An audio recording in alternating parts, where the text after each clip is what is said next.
Um, so I'll ask you in a little bit to like go back to high school and think about what you wanted to do, but can anyone remember in elementary school jobs you might have known about? We're good. How about you? Teacher. Exposed to that right there in the classroom. Any students, since you're closer to that time period, how about you? Pro soccer player. Do you still want to be that? Okay. In middle school, our organization has coordinated a job shadow day for multiple schools. We would get student interest inventories to find out what students were interested in. We did that for 8th graders, anywhere from 500 to 1,000 students a year. Guess what over time is one of the most popular career fields for middle school students? The number one job middle school students are interested in. We had more students interested in this one position than any other. Now, we could talk about that later with trends. I'll use that as an example.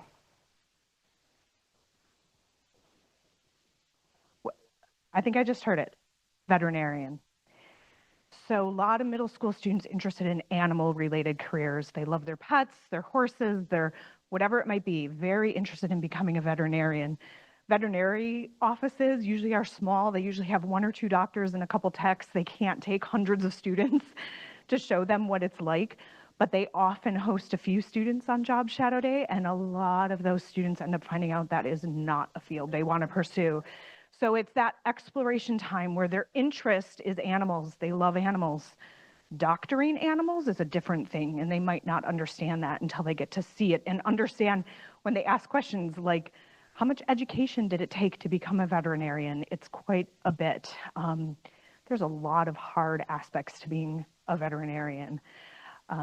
So then in high school, we have fewer students interested in that, and students start becoming interested in things they didn't even know existed when they were in middle school, because it's not something they experience personally.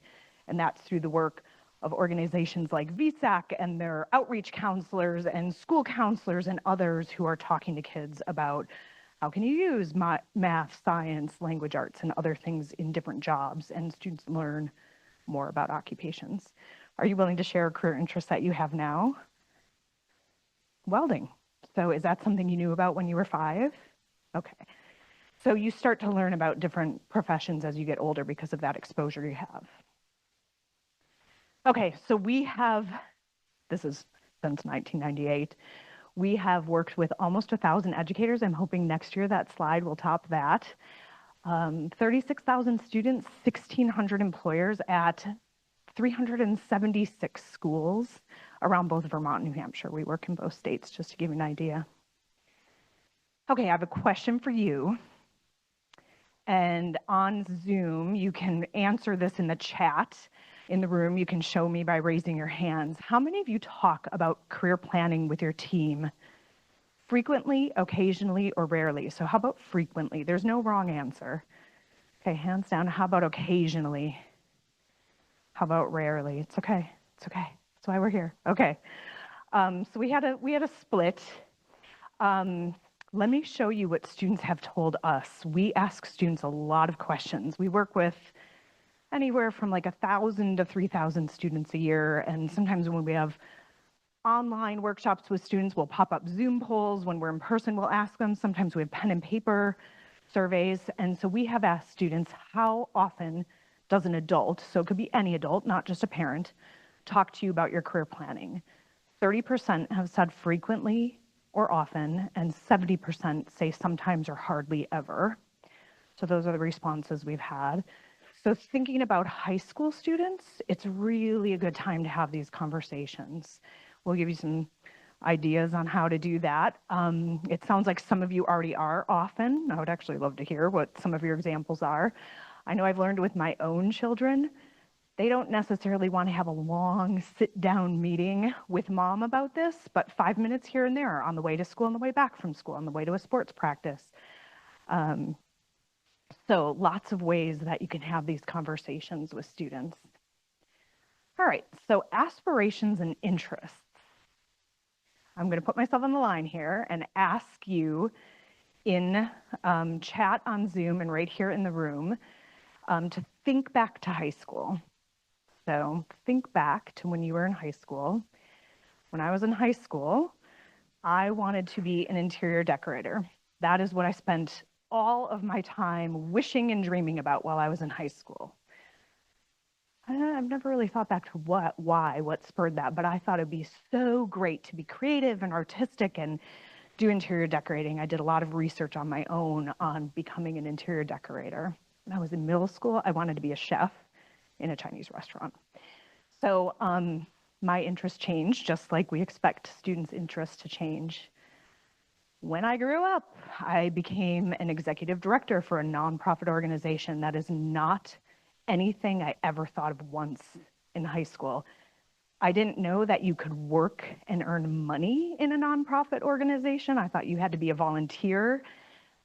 And I wake up every day excited about working with students and getting to do good stuff that feels good. So that's something I didn't know existed in high school. So how about you? In the chat, I would love it if you could talk about your career aspirations from high school. And Kathi, if you want to share a few of those with us. Anyone here what you wanted to do when you were in high school?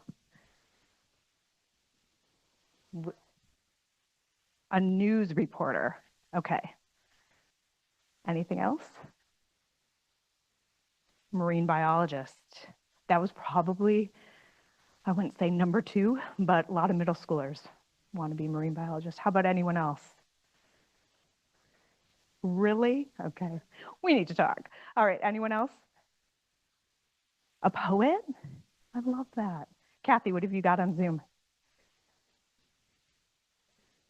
A couple of teachers in restoring paintings. I have a friend who just last week got a painting back from an art restorer, so that is a profession that I know a little bit about. Okay, so what is your career field now? I would love a show of hands, and maybe in Zoom if you can say like yes or no. How many of you are working the job today that you wanted to be when you were in high school? Okay, so I think you just broke my record. Last year it was 2, and that broke my record. It's usually 1 at most. So those of you who raised your hand, would anyone be willing to share what that is that you do now? You're a graphic designer now, and you wanted to do that when you're in high school? Is that the career field? Is that what you've always pursued? Okay. Okay. So that is very unusual.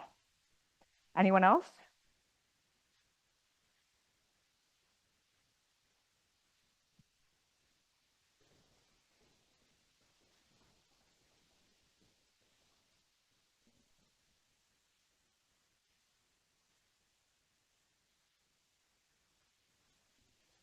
Wow, great, great. I love hearing that. Did you have your hand up also? Okay. So what do you teach? Okay. That is often the one it is. If there's one person in the room, they wanted to be a teacher, and they are now. Was there one other one over here somewhere? Any on Zoom? Yep.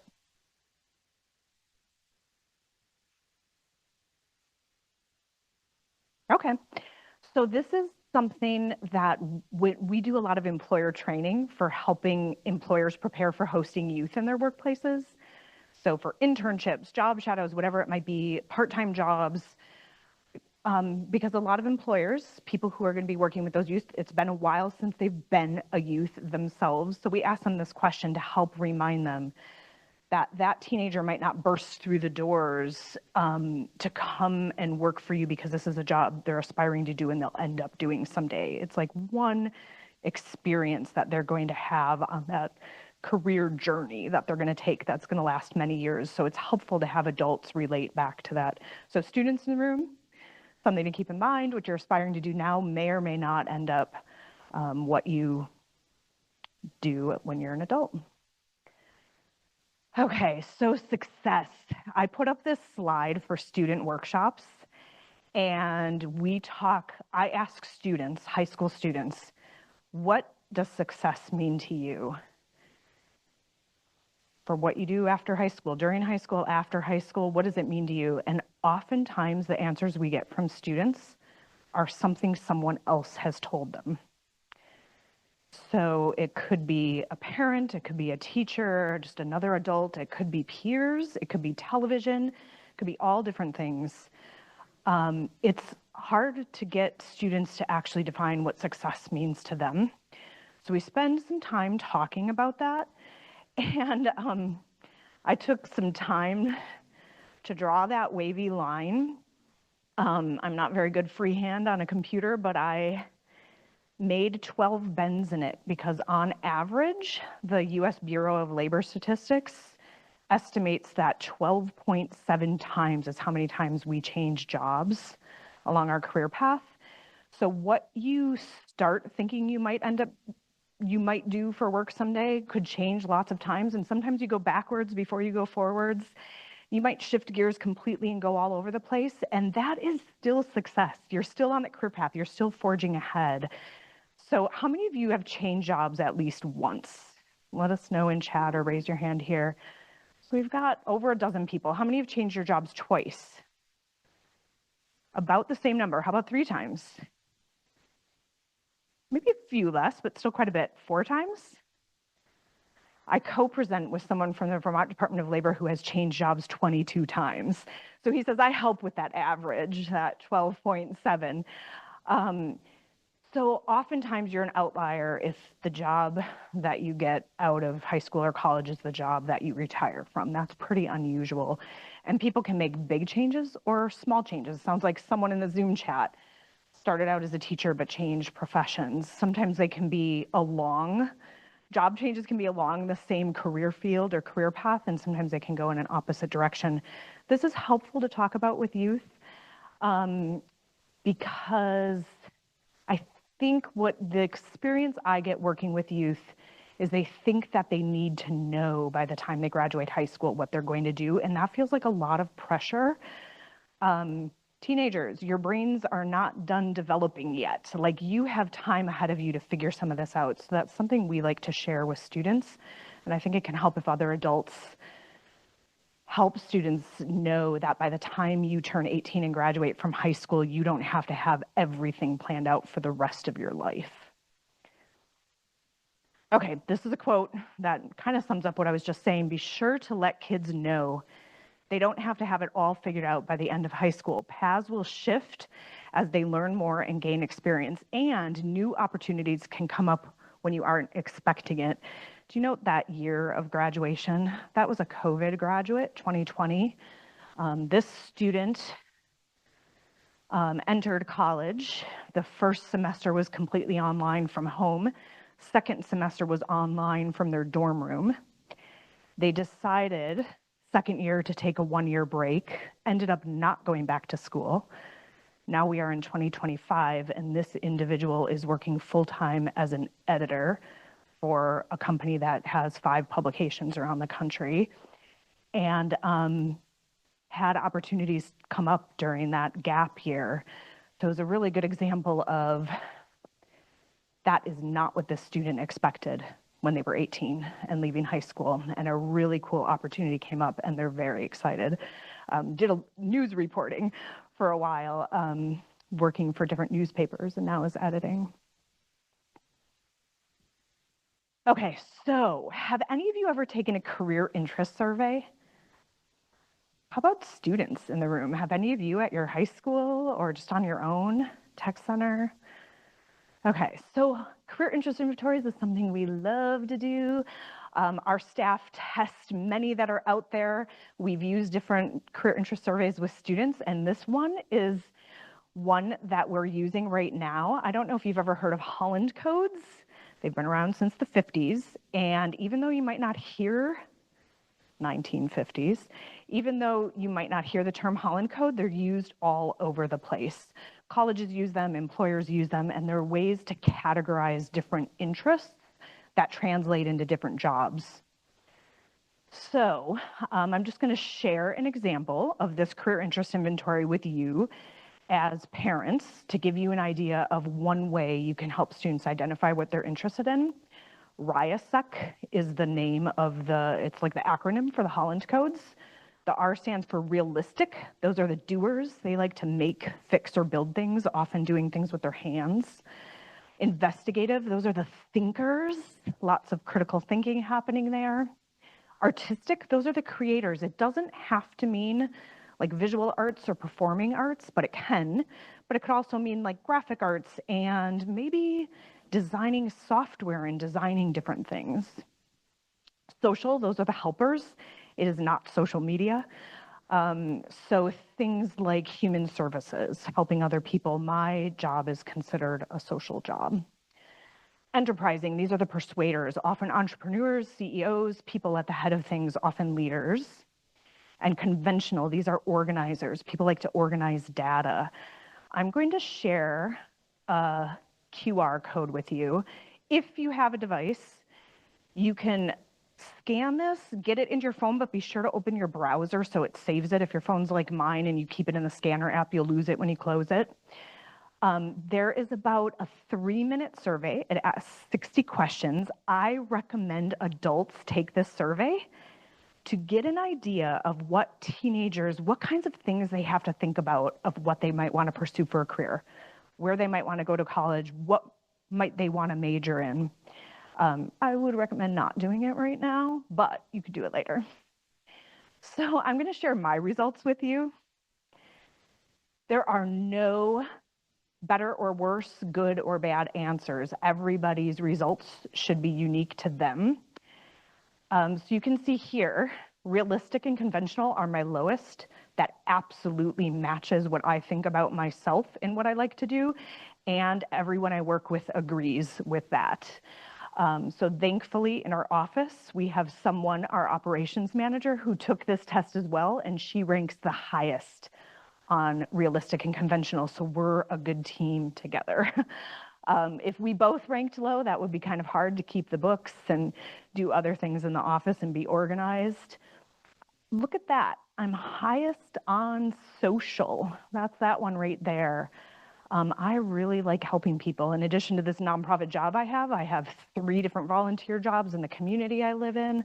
I love helping people, so that matches me as well. Something I like to point out when you take any kind of test that tells you about yourself, you have to kind of spend some time, and if you're doing this with your child, like interpreting what it means. I'm also high on artistic, but I don't do a lot that's artistic in my job, but I do in my personal interests. So sometimes there could be something that you are really interested in and really good at, but you might choose not to do that for work as something that you get paid for. So we talk about that a lot with students too. So I think it's fun to do. I mean, I know this is my work, but it could be interesting to see what your results are. All of my board members, who are all adults and mid-career professionals, have all taken this survey, and they lit up when they found out what their results were. Students, we do this with large groups of students in auditoriums at big events. Sometimes 200 to 300 students at once are all taking this survey. When they get the results, the buzz in the room is so loud. Students are raising their hands, wanting us to share what their results are. It's pretty interesting to find this out about yourself, your friends, others, to see where you are, and there's no wrong answer. So some students might have some zeros. Some students might be level.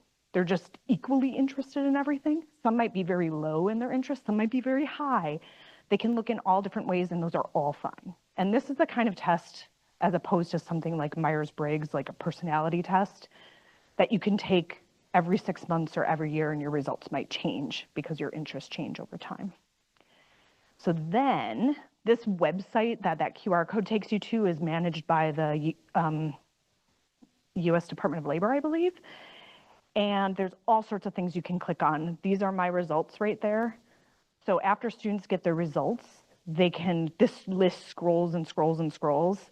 You can find jobs that match up with your interests. You can find out how much they pay, how many openings there are in your state, what the education requirements are for that job. So it's a useful tool. So students that we work with have done a lot with this information in helping think of what they want to do next. And so have some adults that we've worked with. Another thing we talk about with students is our skills. So I have another couple of questions for you.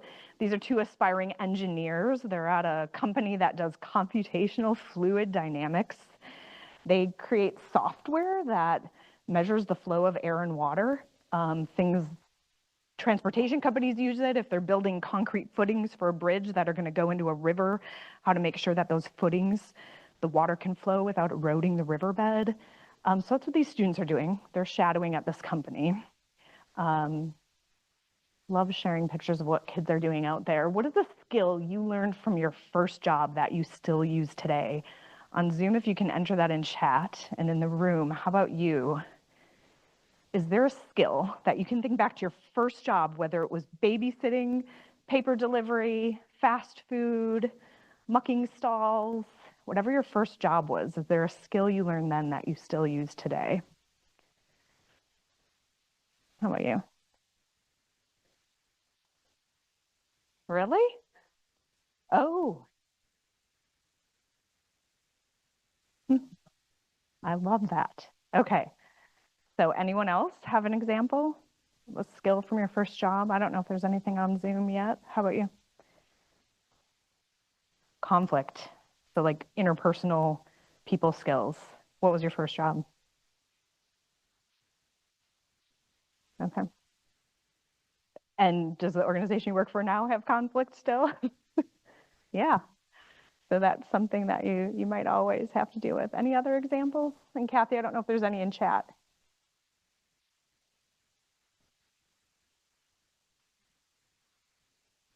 Okay. Time management, communication, talking to people. So that is really helpful to talk with students about, that things they are learning and becoming good at right now as teenagers will help them throughout their life in different jobs. As an adult, is there anything you wished you had learned sooner?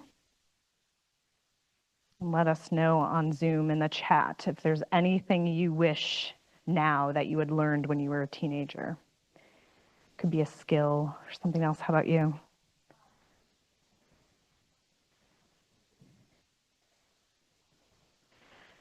Seeing failure as a learning opportunity instead of something bad. That's something that, go ahead.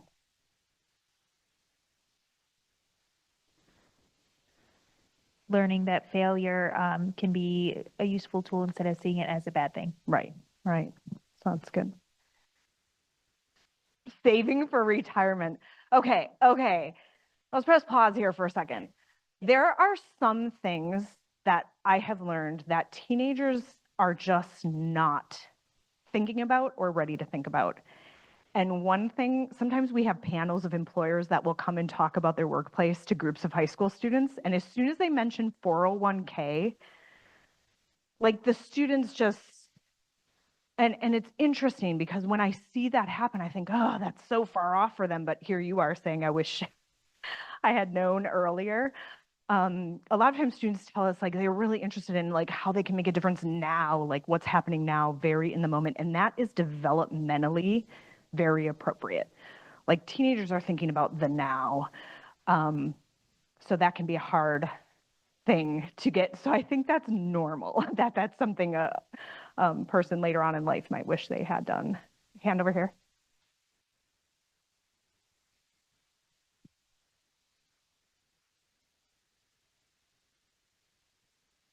Wow.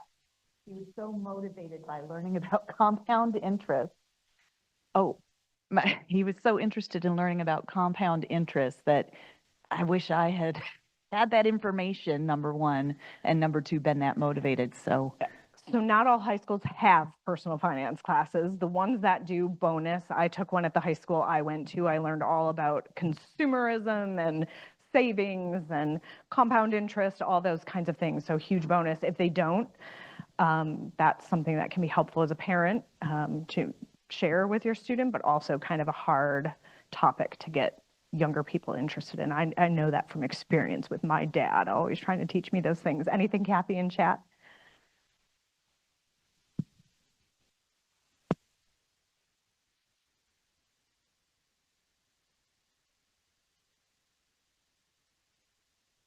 Oh, wow. Okay. Ooh, we're going to get to that in a second. All right. So when we talk to students about skills, we talk a lot about, well, I just gave you the first answer. I was going to have you guess what the 4 C's are. So we group things into pretty easy to understand categories when we're talking to students. There's hundreds, probably thousands of skills out there you can have for different jobs, but when employers are asked, what are the most important skills for your employees to have, they group them into these 4 categories that all start with a C. So anyone know what the first category is? Yeah, good job. Good observation skills. So communication. How about the second one? It's a C word. Jeez, it's so weird. I don't know if like people all know this, but they usually get them in order. So collaboration, when we work with middle school kids, we tell them that's a C word for teamwork. So we talk to students, do you have any teamwork skills? And well, if we ask them if they have collaboration skills, they usually say no, but when we say teamwork, they say yes. And they talk about group projects they've done in class or a sports team they're on. Another C word. This one has to do with problem solving. If you can look at a problem with this C word, yeah, creativity and major bonus points for critical thinking. That one we usually spend a long time trying to get people to guess, partly because it's 2 words. Students oftentimes, when we're meeting with groups of students, aren't able to articulate what their critical thinking skills are. So the way we define it for students is taking in information, however you do that, listening, observing, reading, watching, processing that information, and making decisions with it. So usually when we explain it that way, they can understand, oh, okay, so if you're doing a research project, a science problem, whatever it might be, you're going to do some research, do some learning, and then make a decision. And these all tie into each other in many ways. So we often ask students, how many of you have these skills? So how about students here, just students, raise your hand if you think you have the 4 C's. Do you have skills in all these areas? Okay, so students, all of you raise your hands right now. You all do. So it's hard for young people to think that they have like something to put on a resume in the skills section. You've all taken a math class. You've all taken language arts. You've all worked on group projects. Have any of you played on a sports team, been in a club, done 4-H? Whatever it might be, you've been building these skills your whole life since you were born. And now it's time to like figure out how to articulate that when you're thinking about what kinds of jobs you want to do. So for example, have any of you ever had a job interview, students? Have you been on a job interview? So if someone were to ask you in a job interview, do you have good communication skills? And you said yes. And they said, oh, tell me how. The yes is kind of easy to come up with. The tell me how can be harder.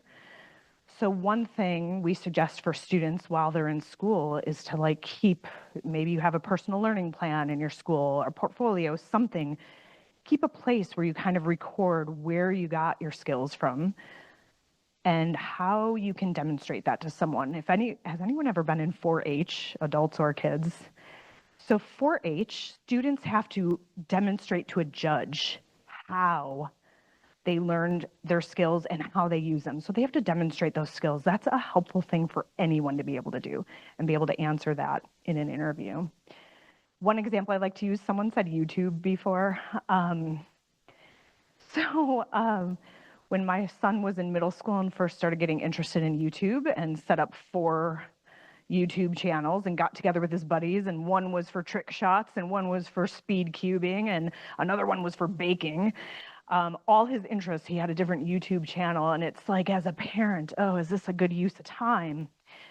And I decided to like ask him some questions, like, tell me what's involved with running your YouTube channel. So his trick shots YouTube channel he did with 3 other friends. They all had to communicate. They had to decide what they were going to do, how they were going to shoot the video, who was going to run the camera, who was going to write the script, who was going to do the voiceover, who was going to do the editing. When they posted it, how are they going to describe it? What keywords are they going to put into the keyword searches? Do you think those are some skills?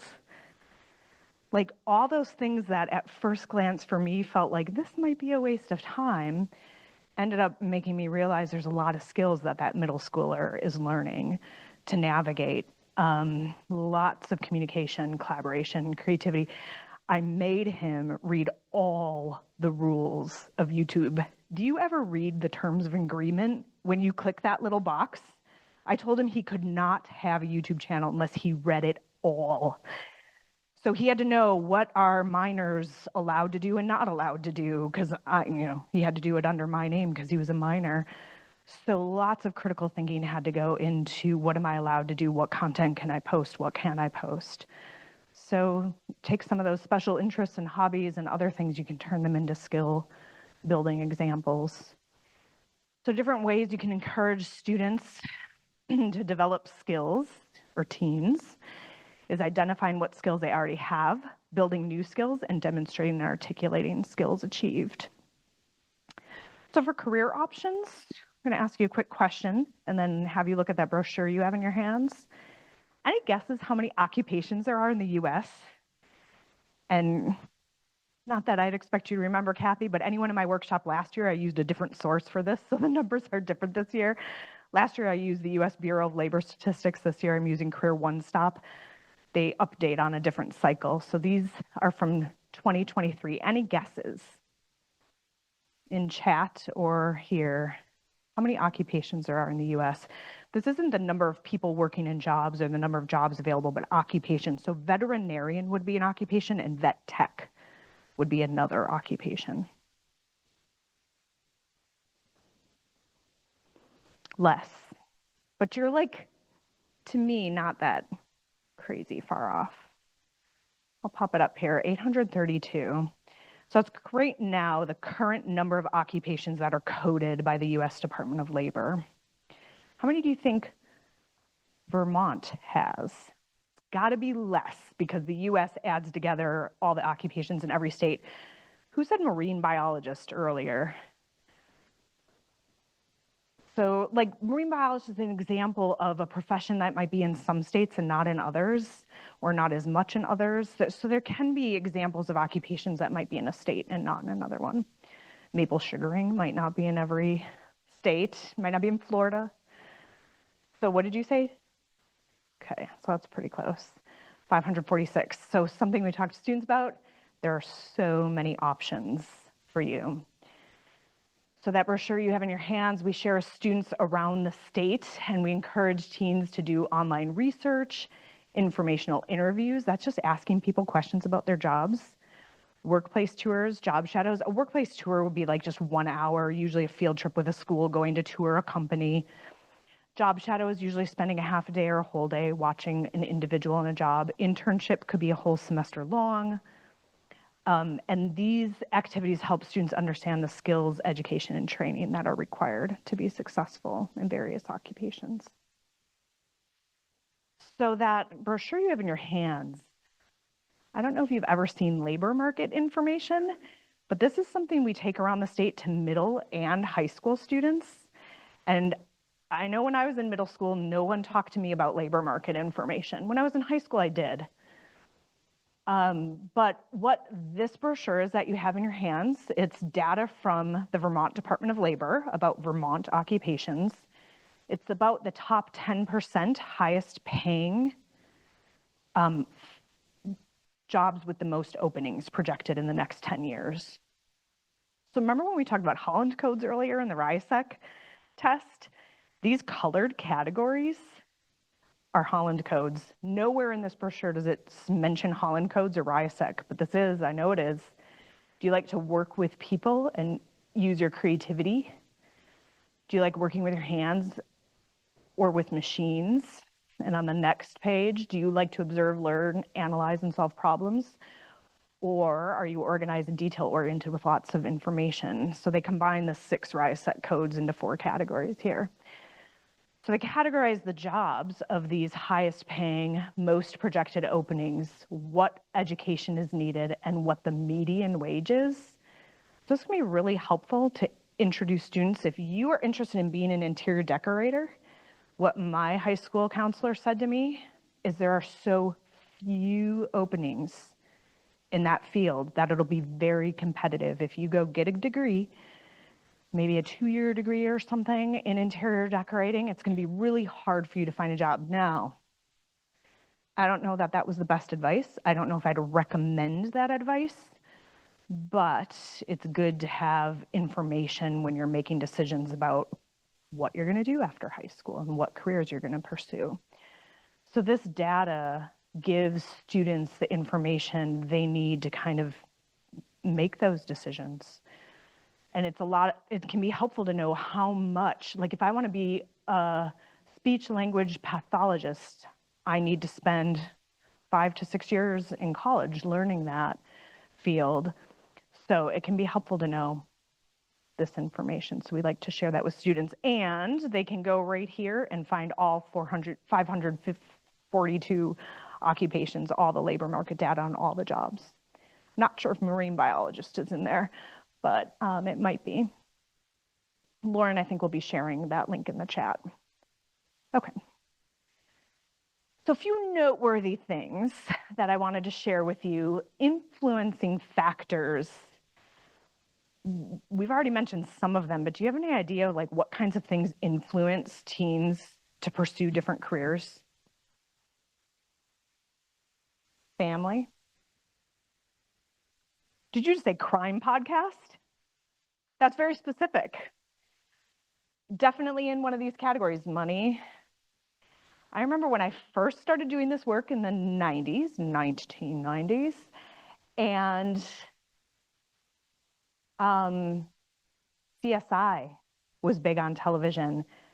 And in one school district that I was doing my work in, so many students there wanted to be forensic pathologists that the state set up a program for students to like kind of see what they do. But guess what?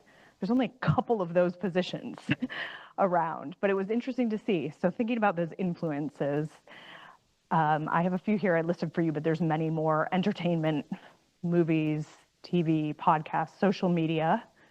Lots of influencers on social media that can, including influencers, becoming an influencer, which is actually becoming a profession that can be categorized and tracked. Peers, school, family, and many of other things that you've said. So advice from the field. When we work with students, I try not to give students advice. I try to ask students a lot of questions and find out what information they need so they can make their own choices. I have found with my own kids at home that giving advice can be kind of counteractive sometimes, especially if you do career development for a living. Your kids don't necessarily want to hear from you about what they should do with their career path. And at the same time, when I'm thinking about talking to parents and students in the room, I would love to hear from you after. If you think this is good advice, I do like to give advice to parents based on what I'm hearing in the field from students, college admissions officers, college career development staff, high school career development staff, employers. I am always asking questions. What do you wish that students knew before they came to your school or college or came to your workplace? So these are some of the things that I've heard from others. Number one, most heard, let your teen initiate the process. So that can be hard. I've had a lot of parents who have called employers to get internships for their kids. It's, oh yeah, you might have done it, it's okay. But it's so important to let, some students need more support than others, that's fine, but really try to let your students initiate the process. We heard this a lot from college admissions, who so many kids end up going to a school where they end up leaving that school or changing their major because their parent did everything to get them into that college, including sometimes writing their essay. So it's really important to let that be student driven. And I think the fact that you're here today tells me I'm probably preaching to the choir a little bit, because you're here interested in what kinds of information you can use to support your kids instead of doing it all for them. Listen and ask questions. We have one mouth and two ears. So we usually say listen twice as much as you speak when you're talking with kids. You'll get a lot more out of a conversation if you're doing more of the listening than the talking. Create opportunities for exploration and skill building. We talked a lot about that. Try out some tools with your team, like that VSAC test. Focus on strengths. This is huge. We hear this so much in the field. I actually heard this in the negative. Stop focusing on weaknesses. Because in workplaces, they hire many people with all different strengths. Not everybody has to have all those strengths. Not everybody has to get an A in math. Not everybody has to be a good communicator. Those skills are all important, but as long as you have some strengths and some, you can be paired up with people in a workplace that have strengths that help support your weaknesses.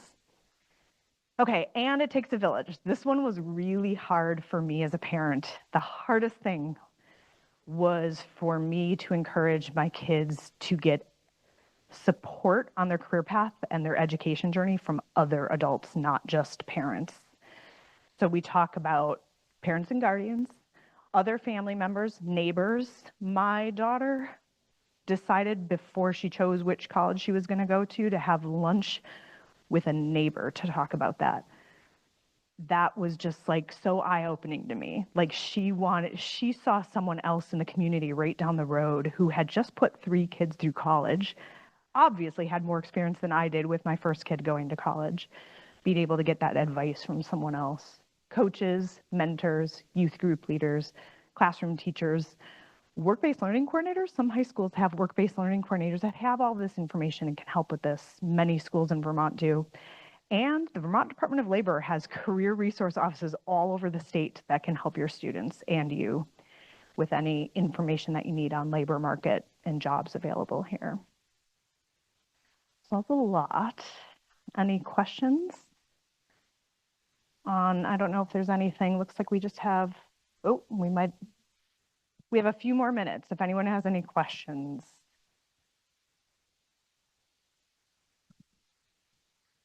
The approach when you take one of those scores, one of those testing things, and you do see you've got a student that has, interests that are pretty equal all across the board. So we talk about that. When we have large groups of students, there's always some of those examples. I think that's a great question. Depends if they're really low or really high. If it's someone who isn't interested in much of anything, so they're all very low, we'll talk about what are different ways you can expose yourself to different things and try things. So next time you take this test, you can answer whether or not you like doing that. So it could be like just neutral on everything. I think there's like a neutral that they can pick. If they're neutral on everything, it's time to get out and explore, talk to people. We'll say things like, ask 3 adults, what was your favorite job and your least favorite job and why? Simple thing they can do to just start learning about what people like about their work and don't like about their work. And then they can think, oh, would I like that or not like that? Sometimes you can find out one adult's favorite job was another adult's least favorite job. I work with a co-presenter from the Department of Labor who one of his favorite jobs was sorting mail for the U.S. Postal Service. He has every zip code in Vermont and much of the country memorized. He loves numbers. He loved that job. I know other people who have done that job and hated it. So things like that can be good to ask about, but really stressing there's nothing wrong with that. That's where you're at now. Any other questions?